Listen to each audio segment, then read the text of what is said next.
Welcome back to the DMGB conversation, and very excited to continue the conversation with my friend Eddie Lanza.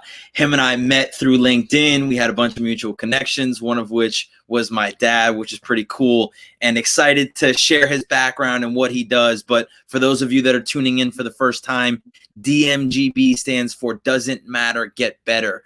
It's a philosophy that I took into my coaching and everywhere that I was when I was a football coach, and now taking it into business. So as I find new people, as I meet new people and I hear their stories and I hear them overcome adversity, I like to bring them on the show to share their stories. So welcome to the conversation, Eddie. Thank you for having me. I'm excited. Yeah, glad to have you on. And I really enjoyed our conversation when we first hit it off. So it was apparent to me that it was a no-brainer to bring you on. So this is kind of your opportunity to give everybody the overview of where you come from, where you grew up, what kind of your family background is, and how you got to where you are today with SoCal Distributors. Sure. Well, my family background is actually a big reason of where I am today, believe it or not. Whether that's good or bad, I don't know. It's still to be determined. A lot of people could say the same thing. Yeah, So. yeah. I'm a New Yorker. I'm born and raised in New York and came down to South Florida, many years ago, middle or high school. And, after high school, I went to Florida State University. I was a sport management major. And times are definitely different from today to back then. Say I was kind of just coasting through college while I was a sport management major. I didn't really know what that meant or what I wanted to do after college. I figured sport management, I want to go work in sports. I love sports, but unfortunately I wasn't blessed with the genetics of to become a pro athlete. I was a smaller guy. I am a smaller guy. So I figured, well, I could work with players, or maybe I'll be an agent. I guess this is what that means. And really, you were just having a great time in Tallahassee, though, right? I was just having a great time in college, and I said, I'll worry about what I'm going to do after college when college is done. And sure enough, college ended, and I didn't know what I wanted to do. My family, while they had a great work ethic, it was more of the hospitality industry. They owned restaurants growing up, from very old school Swenson's, if people remember, Little Lulu's, or my family owning Pizza Time in Parkland. That's how I was known for, family owning the restaurants, or my stepfather owning Tropicana or Arizona iced tea routes. That's how I was known growing up, is that, the Lanza family, or it was the Frazone family, come from a background of just a hustler, Sure. That's the background that I have. And did you work in the family business as you came up in it? Did you work on those iced tea routes? Did you work in the pizza shops? Of course, I've still got the scars on all of my wrists and hands from flipping the pizzas, making the salads, and I was one of the people that you would see when you walked in Pizza Time Parkland, making salads, making paninis, flipping pies, you name it. But also, Sure. Growing up, I was up at 4 a.m. My stepfather threw me on the Tropicana and Arizona iced tea routes with, in the middle of Hialeah, no air condition, and the big 40-foot containers. No one really spoke English at the time, so I was just sitting there delivering cases. And, that's where my work ethic really came from. But I knew with my my family, my stepfather throwing me on those trucks, that I knew that I did not want to do that. I did not want to wake up every day and go on the trucks. But, so I went away to college. And after college, my first job was actually an inside sales job with the Miami Heat. It was kind of like a boiler room situation. They had just come off of trading Shaquille O'Neal away. They had won like 13 games. They were riding high on the 2006 championship, I believe it was when they won. Sure.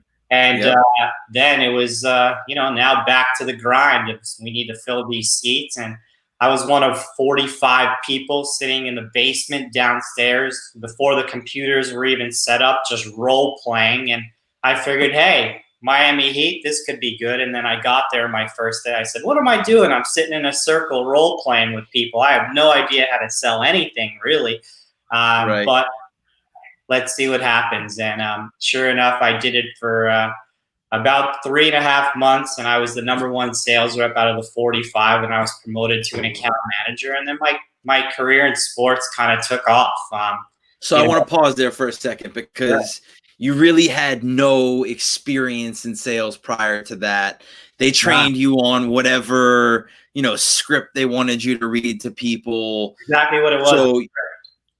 So you had your background in working hard, of getting up, moving crates of drinks places, dropping stuff off, being on the routes, burning your arms in the ovens and stuff like that. So you knew how to grit it out, I suppose, when it came to work. But this is a different kind of grit. This is smiling and dialing and really trying to make a connection with people to get them to say yes to buying tickets to the Heat. What do you think made you successful? What do you think helped you transition to that? Or what were the core fundamentals that made you really good in that role? So growing up, I've always, even in college, I worked in restaurants, in the bars. I was always someone, I didn't have that luxury where I can just go and my parents were going to pay my way through college. It was, it was more along the lines, you're going to work, Eddie. That was it.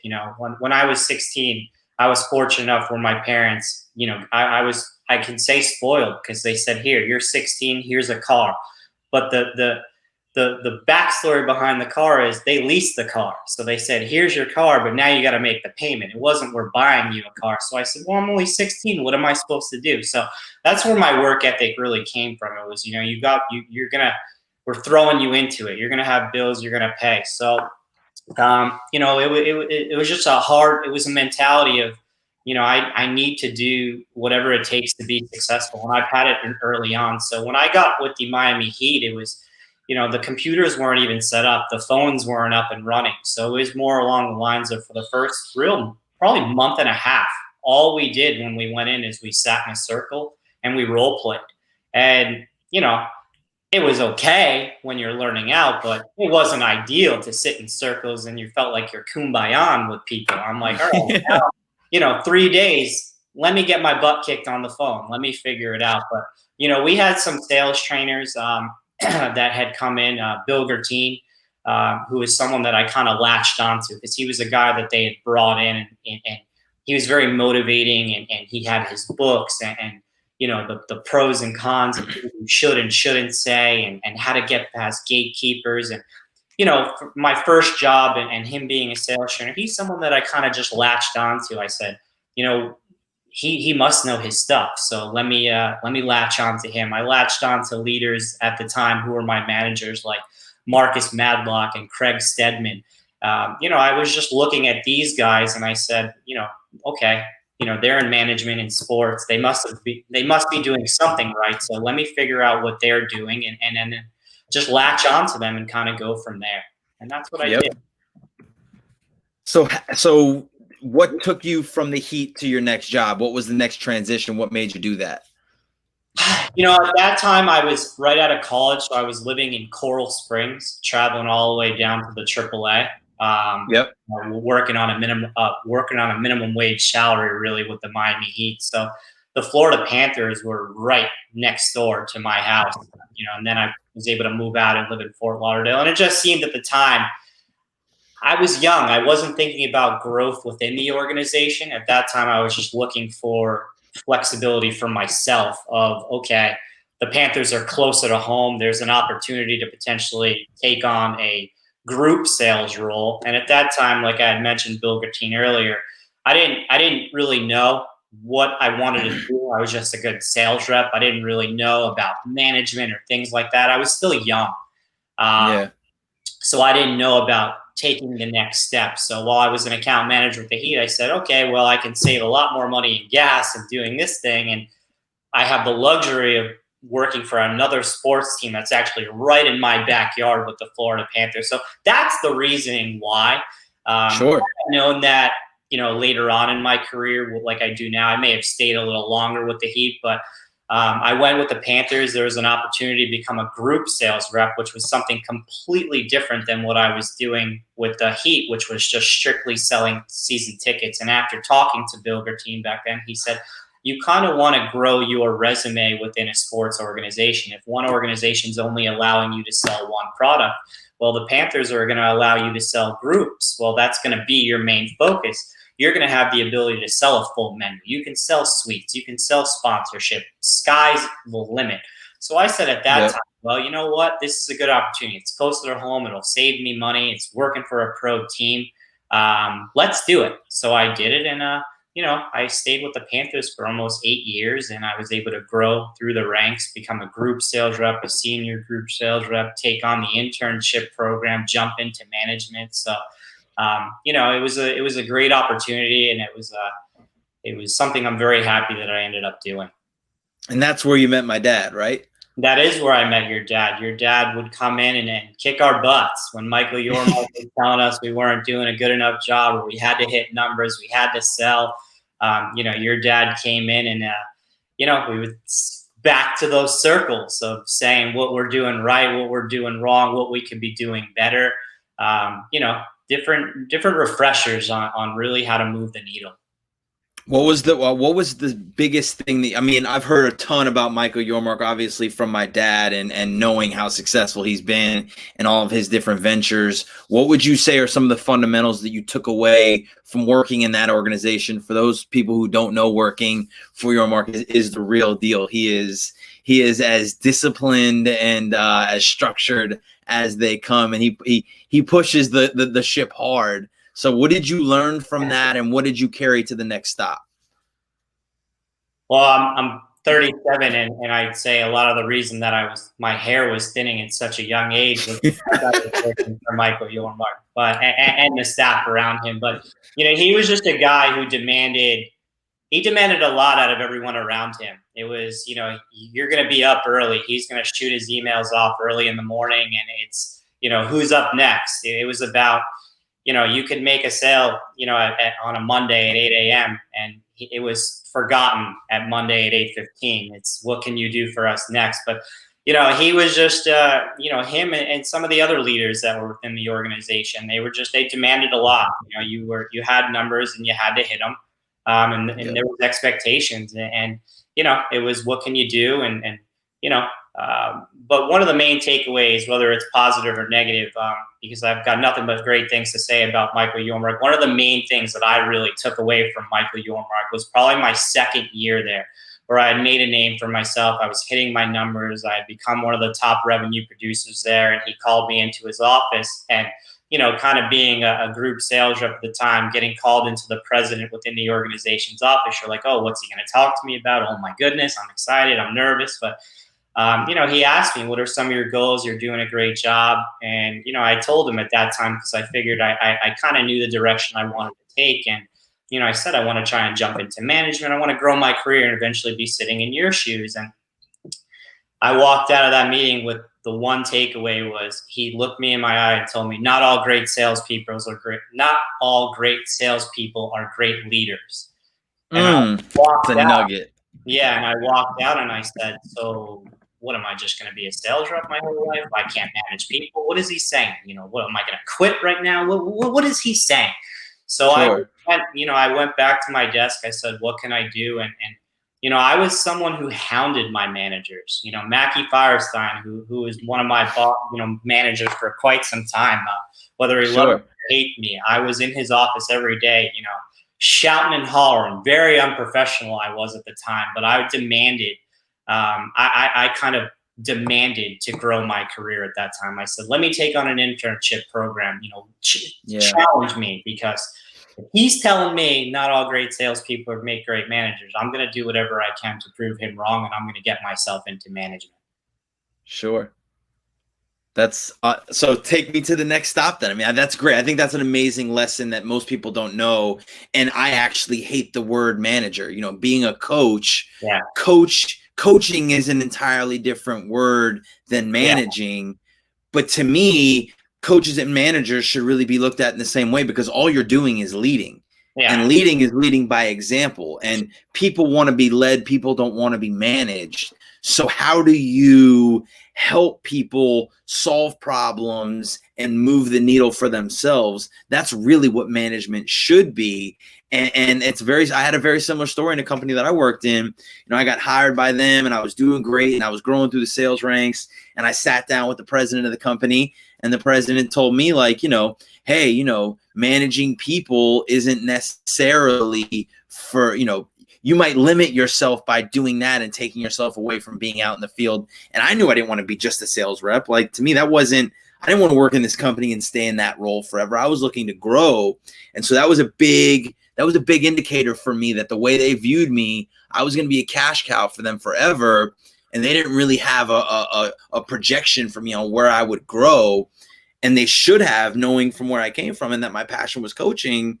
I wanted to work with people. I want to help people. I want people to get better from what I can do with them. So good for you that you were able to recognize and try to challenge yourself to get there. So then what? Well, I know that you came in and the place was empty because your Mark was on his way to New York. But what was the next thing for you?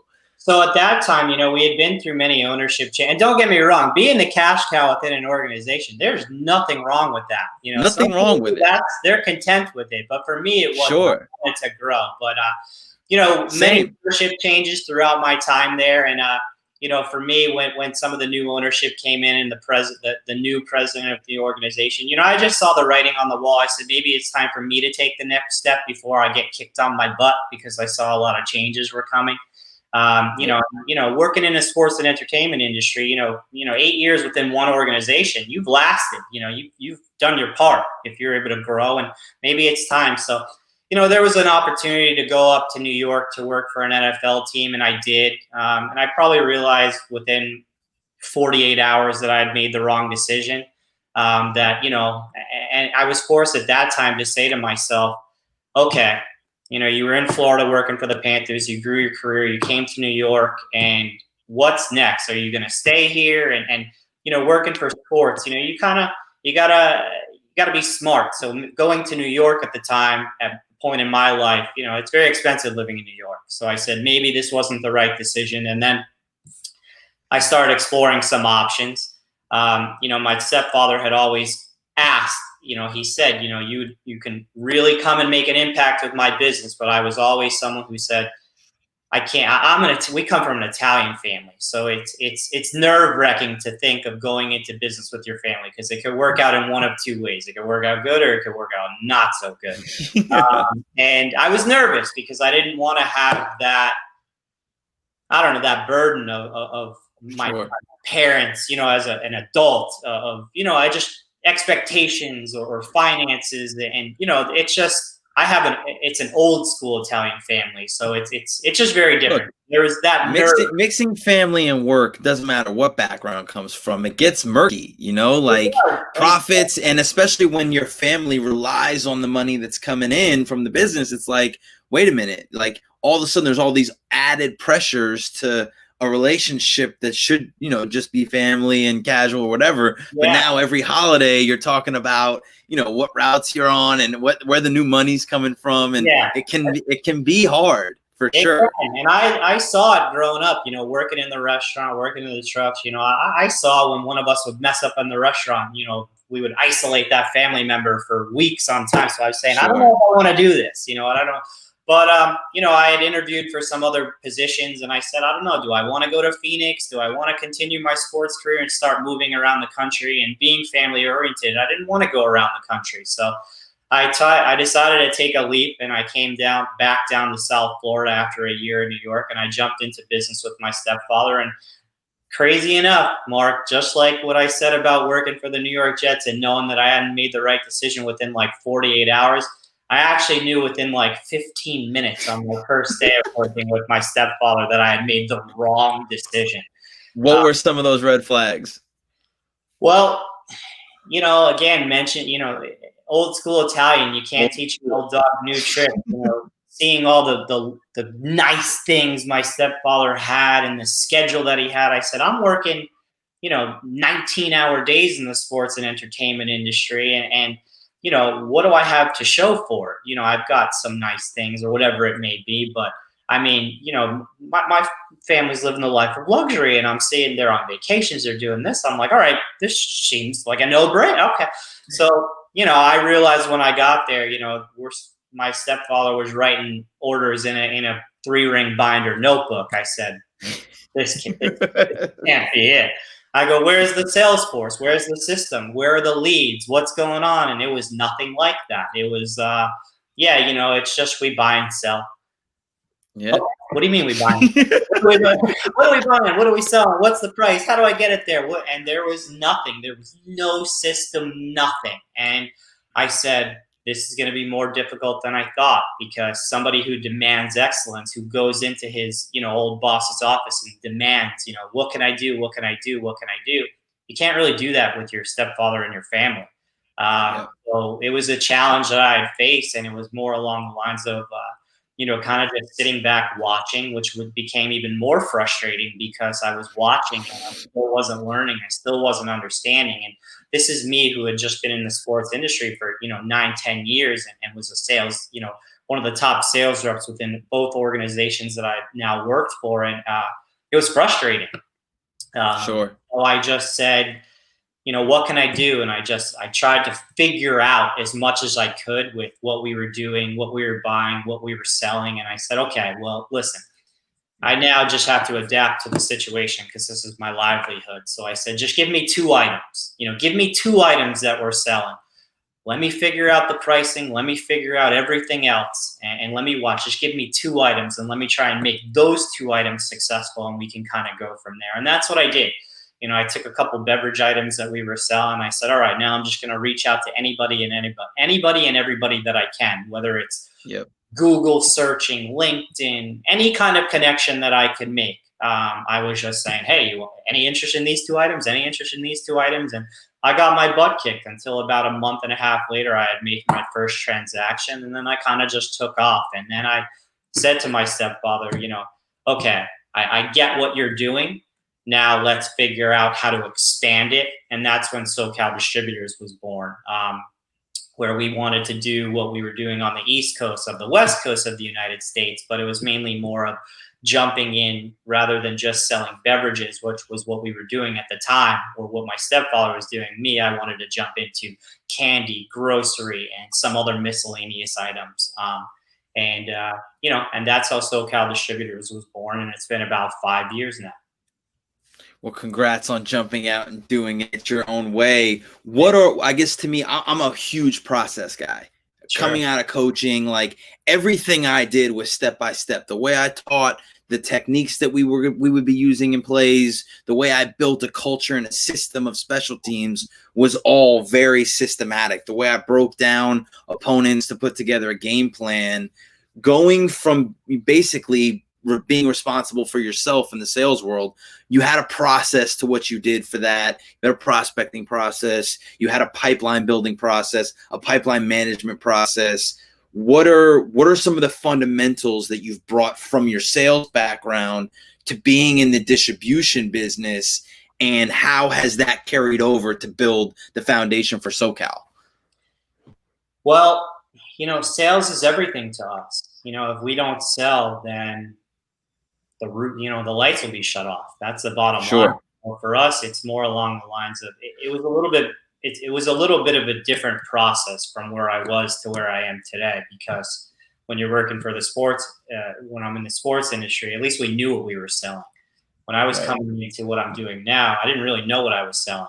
I had a couple items, like I had mentioned earlier, but then when I wanted to branch off to do my own thing, to kind of separate myself from my stepfather, it was really just trying to find items to sell and try and find items to distribute. So the process had to start with finding something to sell, which is normally it's something different. Normally you're trying to find, you have a product and you know who you're selling it to, or you're trying to find the people, the right people to distribute it. For us, it was really, I got to find the product to distribute, because it was a starting point. So that was the first process of just trying to find items to sell, because really it's just like, well, what kind of business is this? If you don't have anything to sell, you don't have people to sell it to. So I had to start with, I got to find a couple items to sell. So I just did, exactly what I did when I was with my stepfather. I said, I'm going to take the leap of faith. I'm going to open a business account. I'm going to put a little bit of hard-earned money into it because I don't want to have I don't want to have the burden of waiting for a family member to give me a check. Because one, you're just an employee. You're an employee. Yeah, you may be a son, but you're still an employee. And it's a little easier to be late on your payment to your son, with Sure. a check than it is to a regular employee. So I said, this can't happen. So let's branch out. And I just started with the same thing that I did when I was with my stepfather's business. It's let me find a couple items and let me see if I can be successful. So for me, it was, research. It was research. It was walking Costco's, walking Sam's Club, walking BJ's, because I was doing wholesale distribution. I said, let me look at the pricing on some of the items. Let me look at the items that are on sale. Let me educate myself on pricing that's being sold currently in South Florida, and then let me do a hello tour. A real nugget. Education is a real nugget. I mean, that's something that we talk to salespeople about all the time. Is research isn't just about researching the prospect to figure out what's the commonality and how do I build a relationship there. Research is also knowing not only what you offer, but what else is out there. How do we compare to everybody else so that you can truly be a consultant for somebody and be able to deliver value? And here, let me educate you about what we are and what we do and what else is out in the market to make this buying process very easy for you. I think when you're dealing with salespeople, that concept somehow got lost somewhere in the translation of the entire profession. Yeah, it did. And, again, it just went back into, finding the products, educating myself, and then kind of taking some of the customers that we had, and we were limiting ourselves, what I was doing with my stepfather. It was just beverages. I was like, okay, well, listen, you're selling to, just people who buy beverages, but what else do they buy? Do you know? You've been doing this for so long, but what else? So let me jump on board with them, because some of these people are buying anything and everything. Okay, great. Well, there's an opportunity. Okay, well, you take a step back and you say, okay, but what's the opportunity? Because we don't have those items. We don't know the pricing on them. So I said, well, I don't want to work under you forever. Let me figure it out. So that's where I would go into the stores and educate myself, whether it's learning UPC codes on every item, because every item that you pick up, whether it's a bottle of water, whether it's a sandwich, anything has a UPC code, and people need to know those UPC codes because those get inserted into databases, and there's a price that people pay, that people want to pay, that people are selling it for. There's profits in everything and anything around us. And for me, it was just about learning that. And I said, okay, just go and educate myself on any item, whether it be shoelaces to beverages to candy to groceries to CBDs. And I just started learning everything around me. I learning the product, when things were going to go on deals. And then like I had mentioned earlier, I went on a hello tour. I booked flights just all around the country to some of the people that I was doing business with, which was rare because a lot of people that we do business with, I don't really get that face-to-face interaction with them on a daily basis. It's more along the lines of I see them at some of the trade shows that happen a couple times a year.